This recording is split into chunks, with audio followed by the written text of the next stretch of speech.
just from your perspective and everything that you know, and having been with Chris and talking to Chris, how is he doing? How is he handling this awful injury? Well, to be honest with you, man, he's in good spirits, man. I mean, he keeps a very small circle around him of family and friends, and they're being positive, man.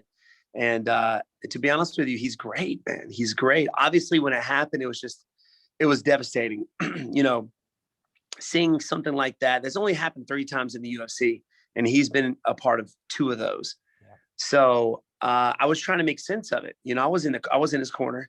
I almost missed it. I was getting the bucket and the stool ready. I was sitting there beside old Ray Longo, the Godfather. And and I look up, and he throws the hardest leg kick I have ever seen him throw. And man, lo and behold, Uriah Hall, you know, checked it, and that was the end of it. And I kind of saw the foot wrap around, but I wasn't really sure until he set his foot down. And then, yeah, man, it was just trying to make sense of it, man. I feel so bad for this. This guy's had, I think this was his 25th surgery he's had, you know, wrestling his whole life. He's had 2 neck surgeries. And I don't know if you know about that. He had 2 discs taken out, multiple knee surgeries, and now this. And him being 37 years old, it's just a lot of wear and tear on the body. But he's in good spirits, man. Well, and that leads me to my next question, Wonderboy. Chris has said that 8 weeks probably until he walks unassisted, 6 to 12 months until he can train. There's a difference between training and then coming back and actually fighting in a UFC fight, again, as elite as you all are. What's that look like? Will Chris Weidman fight in a UFC fight ever again? You know, when I first started training with Chris Weidman, this was before he was the champion. And I realized when he got the title, why he was champion.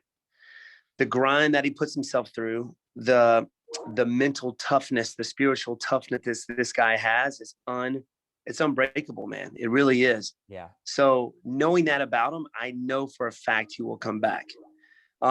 His style of fighting, if that ever happened to me, it would be different because I rely a lot on my kicks. He can never throw a kick again and still dominate.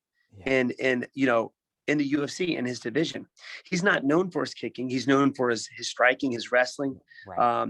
So that's the thing that makes this, you know, not very worrisome. You know, yeah, it's terrible that it happened, and I pray that he heals up fast, and I know he will. But he doesn't ever have to throw a kick in and still win fights. Wow. You know, that's what I see. I was wondering if he was going to be back, or if that might be it for the former champion. That's really good to hear, and I think fans will be excited to hear that too. Who obviously, you know, Chris is a really popular guy, so you think he'll be back?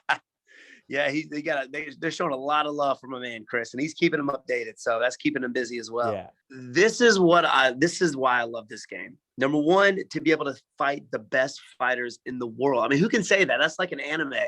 You know what I mean? Like, I've fought the best fighters in the freaking world. Like, and Burns is at the top, man. He's like, he's number 2, right? Yeah. Mm-hmm. He's got phenomenal striking. You've seen him knock dudes out. He beat Woodley. He knocked out Damian Maia. Yeah. He's got power in his hands. Not only that, but he's definitely one of the best jiu-jitsu practitioners in the UFC, I think. So I like the fact that he's going to be very difficult to prepare for. This is why I love the game. Like when I fought Rory McDonald, right? Rory was one of the all-time best, like, actual MMA. He's good everywhere, and that's what made it fun for me. And I'm going into this fight with that same mindset and that same attitude, because where will the fight go? We don't know, right? But I'm going to be prepared for wherever it goes. Gilbert Burns, he's natural 155er. He moved up to 170, doing work, fought for the title. And man, to be honest with you, I'm excited for this one, man. I really am.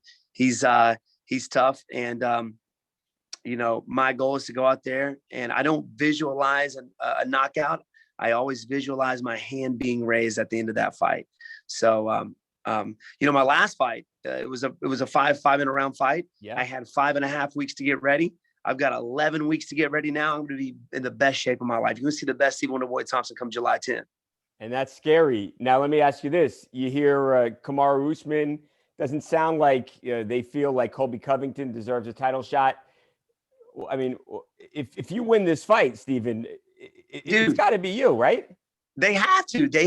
I'm the only one that's inside the top 5 that he hasn't faced yet, Right. that he hasn't beat. So I think it makes sense. Kamaru Usman is a great champion, man. I've been telling everybody this. I think he's a great champion.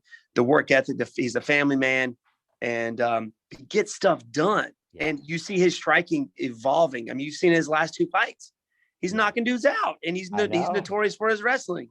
But so what the heck am I going to do? It's impossible, literally, to prepare for you. Kamaru hasn't fought anybody like you, though, Stephen. He hasn't. And that's the thing. That's, the style, the movement, the angle changing, the switching sides, be able to, to not just punch, but kick at the same time. Kick is just as fast as I do punching. It is very difficult to prepare for. So, but that's why I'm confident that I can beat Gilbert Burns, that I can beat Kamaru Usman. And in 2021, I'm going to be champion.